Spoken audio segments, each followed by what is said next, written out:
माझ्या महानंदा रांगोळी ह्या चॅनलमध्ये आपलं स्वागत आहे। आजच्या व्हिडिओमध्ये आपण शिव परमात्म्यानं व्याघ्रांबर धारण केलं त्याचा वृत्तांत बघणार आहोत।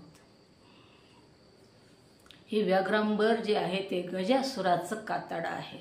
हा गजासूर कोण होता तर हा गजासूर महिषासुराचा मुलगा होता। महिषासुरानं परमात्म्याची ब्रह्मदेवाची प्रार्थना केली, तपश्चर्या केली आणि वरदान मागून घेतलेलं आहे। मला कोणत्याही पुरुषाकून मरण येऊ नये, मला देवाकून मरण येऊ नये, राक्षसाकून मरण येऊ नये, गंधर्वाकून मरण येऊ नये, अशा प्रकारचे अनेक वर मागून घेतले। तेव्हा ब्रह्मदेव म्हणाले, अरे महिषासुरा, तुझं एक वरदान मागायचं राहिलं असं मला वाटतं। श्रीकून मरण येऊ नये असं तू वरदान मागितलेलं नाहीस। तेव्हा महिषासूर म्हणू लागला, देवा, मला श्री मारील का? मी एवढा शूर वीर, एवढा मोठा, आणि मला श्रीकून मरण कसं येणार? मला श्रीची भीती वाटत नाही आणि ते वरदान मागण्याची मला आवश्यकता नाही। स्त्री स्वतःचा अबला असते, बलहीन असते, आणि अशा स्त्री माझ्यासारख्या बलवानाला कशी मारणार? ती वरदान मला काही नको, मला त्या वरदानाची काही गरज नाही, मला स्त्री काही मारणार नाही।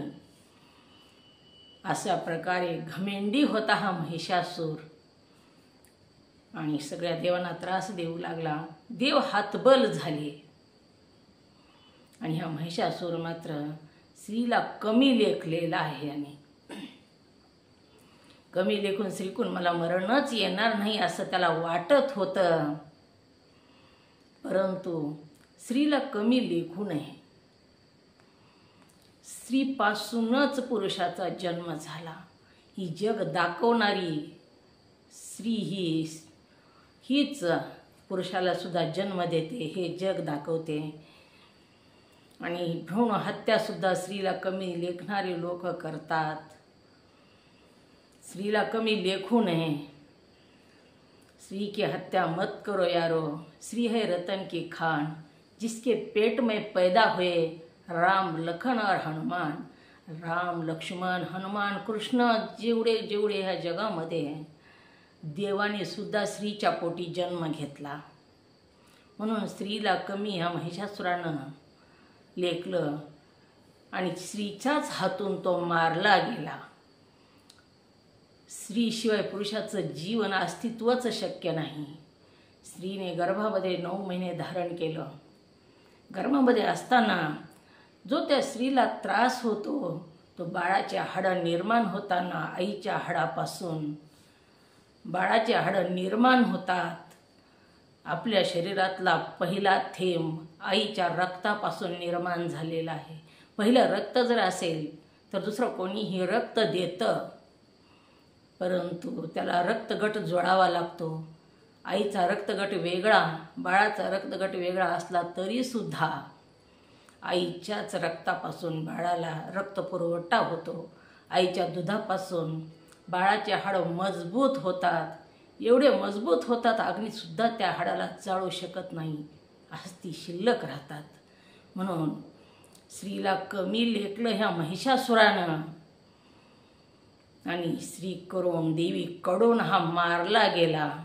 ह्याचा मुलगा जो गजासूर, ह्याला खूप क्रोध आलेला आहे, जळफळाट झाला आणि आपल्या वडिलाच्या खून केलेला ह्या देवीचा बदला घ्यायचा म्हणून त्याने शिव परमात्म्याची तपश्चर्या केली आणि वरदान मागून घेतलं, मला कामी पुरुषाकडून मरण येऊ नये आणि निष्कामी पुरुषाकडून सुद्धा मला मरण येऊ नये।